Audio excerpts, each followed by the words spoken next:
brought some rubbish. Talk about that later. Here's my question. Is 2 minutes enough to change the world? I don't know. But let's find out, because I've been working in a project over the last couple of years that's taken me to completely different places in my life that I thought I'd go to, and has been really, really exciting and brings me here as well. So this is absolutely wonderful. My name's Martin Dorey. I am a surfer. I'm a traveler, writer, and very kindly an environmentalist, though not by trade, just because I believe that it is impossible. It's very difficult to do that, actually, but it's very difficult to be a surfer or someone who likes going outside or somebody who likes going to the beach. I understand you have some beautiful beaches here in Kiel. It's very difficult for anybody who likes nature not to be a conservationist. And ever since I started surfing in about 1985, I know I am that old, I've been becoming increasingly alarmed at the state of our coastline.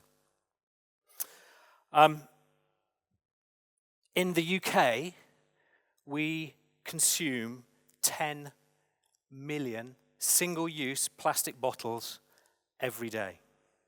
And that's a conservative estimate. And unlike in Europe, where you guys are amazing, our recycling rates are about 30%.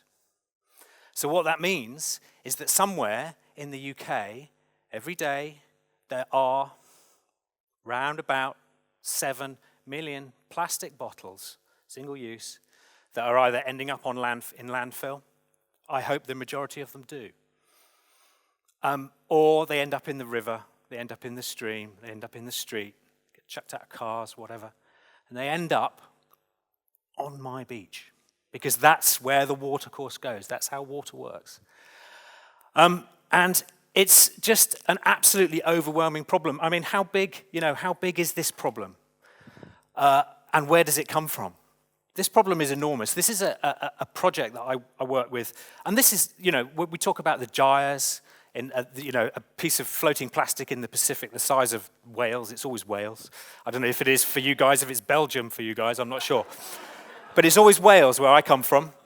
And on this study, every month we clear the beach, and we clean the beach of everything. And then we go back a month later and we count it. And in October, this is what we got. 2,700 pieces, whatever it was, that had washed up in the previous month. And you could say there were more with storms. This month, it will be a lot more. The Marine Conservation Society in the UK estimates that on every kilometre of beach that they surveyed in 2013, there were 2,700 pieces. That's a kilometre. I think it's more. This is the beach that we survey. It's tiny. It's a tiny beach. And it's very isolated, so no one can get there and take it off. So the stuff that arrives is staying. It's pretty overwhelming, really, and I find it extremely overwhelming in the way that, do you guys ever look at the world's problems or, climate change and whatever environmental apocalypse that we're facing and just feel massively overwhelmed by it? It's too big a problem. It's enormous. And I felt exactly the same way in the winter of 2013 to 2014 when this landed on my beach. This is a beach really near to my house. I didn't count the pieces, there were too many. And I felt completely and utterly overwhelmed. And I didn't know what to do. And there were people's beach huts that were broken, and there were people collecting their possessions on the beach, and there was plastic everywhere. So I just thought, well, how can I make a difference? How can I possibly make a difference there? And then I kind of thought, well, there's so much of this stuff. This is it. This is not set up or anything. It's out of focus, but it's not set up. What if I don't do something? This is what happens. Now, this is when we go later on. We get pictures sent to us, and you'll understand what I'm talking about. This is a picture that was sent to us. I have good news. The seal made it. It was rescued, okay? But I picked this up off my beach yesterday, and if I didn't pick this up off my beach, well, we all know what's going to happen, don't we? So how do you feel about that now? How can you walk past? And I felt that I couldn't do that because not only would the rope potentially go on to strangle a seal, but the bottles end up breaking down into microplastic, 7 million of them each day, potentially. And those bits of microplastic get ingested by fish who potentially get eaten by us. And the plastics change in the marine environment. They become toxic. They attract toxins. It's very nasty. And I just thought, well, how can I do anything? But if I don't do that, that's what's going to happen. So in late 2013, it was almost 2 years to the day, I started using this hashtag. And this is it. It's the simplicity itself. This is what this story is about. I started to go to the beach every day and just pick up stuff. When I went surfing, I would take some stuff. And when I walked the dog, I would take some stuff. And I thought, well, maybe, just maybe, I can get somebody else to do this. So, and because of my books, and you've heard about my TV show, I had a few followers on Twitter. So I thought maybe I can get them to help me. So I tweeted and I used Instagram. And I thought, well, if somebody else does it, that's doubled my efforts. That's a result. And other people did. And first of all, I had 50. Woohoo! That was good. I'm getting, yes, come on. And then we had 100. And then this is the picture. In last May, I think it was, we celebrated 300 images on Instagram using the hashtag. Okay, thank you. Oh, but there's more. Now, listen, I got involved with a project, Lego Lost at Sea, which is a really interesting project. And I met a lady who finds Lego on the beaches. Is a really amazing beachcomber. Look up the Facebook page if you can. And we were involved in a story with her for the BBC News that went onto their worldwide website. And it was, to this day, the most looked at page on the BBC website ever. It was absolutely incredible. We made a film. And things started really happening, and we started seeing people using our hashtag from all around the world. And I started writing articles, and things started happening, and things started falling into place. This one here is from the Shetland Islands, so about, north. And this one is from Australia. So we get them all the time, and we've had them so far from every single continent, including my favorite of all, and I couldn't find it, which was from a scientist in Antarctica who said, I've done my 2-minute beach clean. This is what I found. Even here, there's plastic. So our reach has just been incredible. And so from that first Instagram post, last week, we hit, and today, I just looked now, it's something like 10,657 Instagram posts using that hashtag. And those are the ones that are spelled right. Thank you.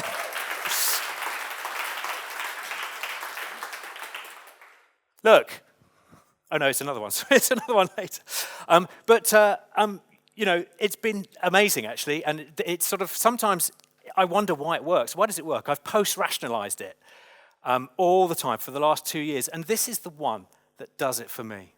Because this is the one that says there's a frontier that has been crossed. Right? This man, David Bracey, God bless him, Mr. _DJB, has crossed the frontier between inaction and action. That's the most important thing. But also, why does he do this? Why is the 2-minute beach clean powerful? It's powerful because it tells you when to stop, right? It sets you a challenge. How much can you find in 2 minutes? But it also tells you when to stop feeling guilty. So you can go to the beach and it might be strewn with stuff, but it tells you just keep going, keep doing it each and every time. Just do it. Make it part of your life. And also, the 2-minute beach clean doesn't tell you off. The way that science sometimes tells you off for even existing. In the here and now, as a human being, I am responsible for this. But the 2-minute beach clean will never tell you off for that. It will always thank you because you're doing something positive. You're crossing a frontier. And this one, the thing that I love about this one is that there's a little joke in there, which is not very good, but it's fine. I'm happy with it. But it says, we will do better next time. And what that means to me is that this person, David Bracey, God bless him, he will do it again. He's crossed the frontier. And then maybe he might start to think about, where's that come from? Why is that in the sea? Why is that there? Is it me? Is it the way we're living? Why is it in the sea? And he might start to change the way he uses single-use plastics. And he might start to think about switching the light off when he goes out of a room, or he might start to make that journey. And for me, that's what it's all about. So are we changing the world? I don't know. At the moment, it's just an idea. But what's happening now is that in October 2014, we decided we need to take it and turn it into something and make it really easy for people. So instead of just saying, hey, here's a great idea, how about we make it really easy? So this is a 2-minute beach clean station. In here, there are pickers, the litter pickers. You borrow one, try not to steal it. However, if you do steal it, what are you going to use it for? So I'm happy with that too. And in here, there are used supermarket bags, so you can give your supermarket bags another life. So you put them in the slot and you take them out, take a picker, off you go to the beach. We've found that children love it, absolutely love it. And we get lots of pictures like this. That's amazing. That's lovely. That's down in Porthtowan. We've been sort of trying to work out how successful these things are. And a couple of weeks ago, we were able to work out, we got some stats from a beach clean from the first beach where we had a trial, and that board had been on that beach for a year. And we had some figures from a monthly beach clean. So each month they clean the beach, they count it, and then they see what's there.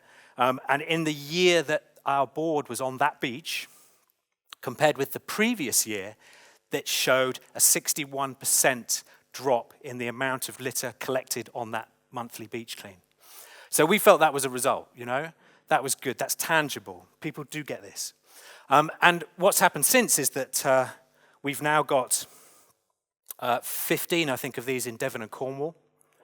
We've got another 8 going to Dorset. We've got 20 went to Ireland. Now, Ireland and Tasco in Ireland took it on as a national campaign, and they bought 20 boards, and we're waiting for an order for another 80 more. So hopefully at the beginning of next summer, we'll have something like 140 of these boards on beaches throughout the UK and Ireland. And if each one of those shows a 61% drop in the amount of litter on a beach, then, things are starting to happen.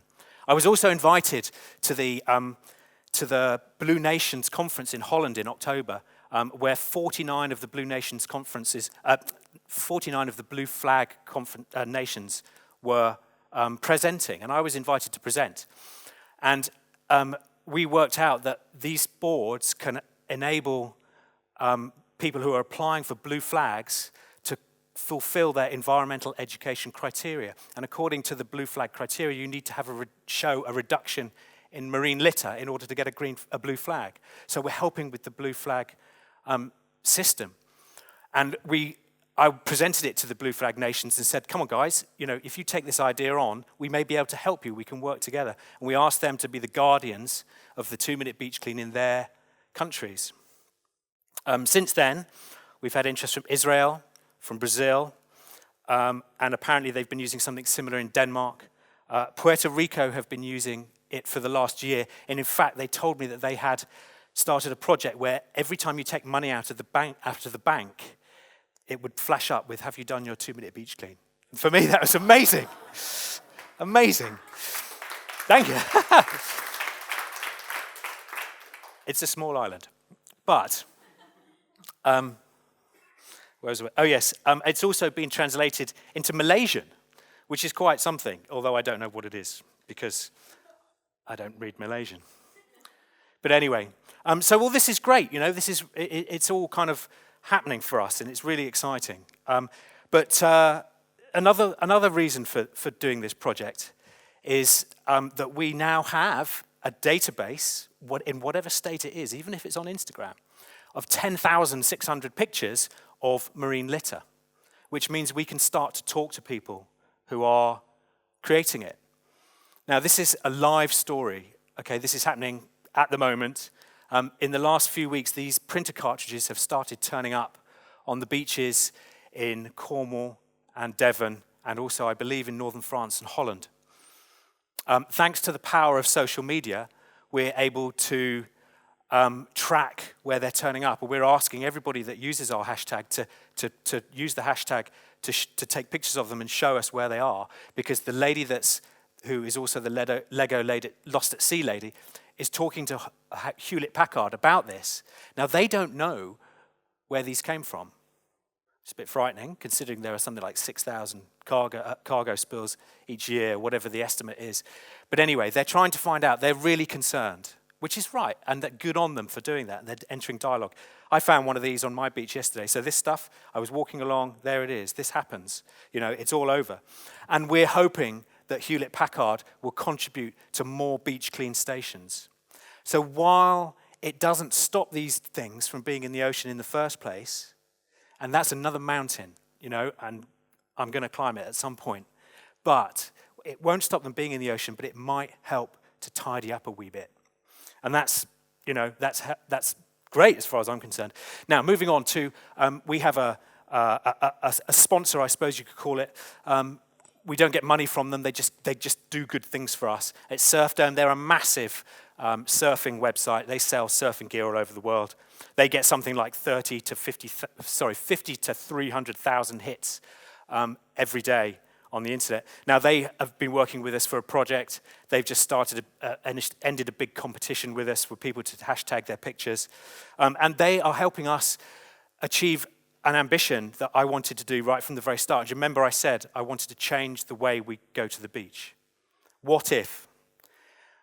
So what they've done is they sent out a pack with films and stickers and goodies and all kinds of stuff to every surf club, every SUP club, every surf lifesaving club in the UK and Ireland this summer to say, please, this is important. Start your sessions or end your sessions with a 2-minute beach clean. It's just 2 minutes.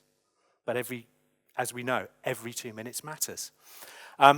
And so far, the response has been great. Now, this is the Great British Surf Lifesaving Nationals, which took place in Exmouth in August of this summer. And there were 600 nippers, and nippers are 8 to 12-year-olds who practice surf lifesaving. Now, we did the world's biggest 2-minute beach clean, world record attempt.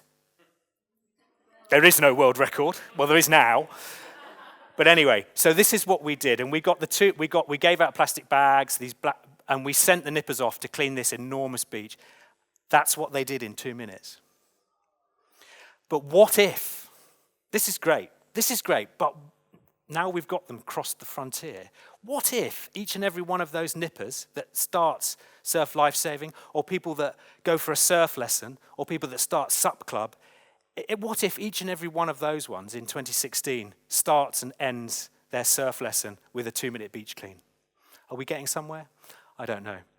Oh, there's an empty slide there. Oh, that's an important slide, and it's missing.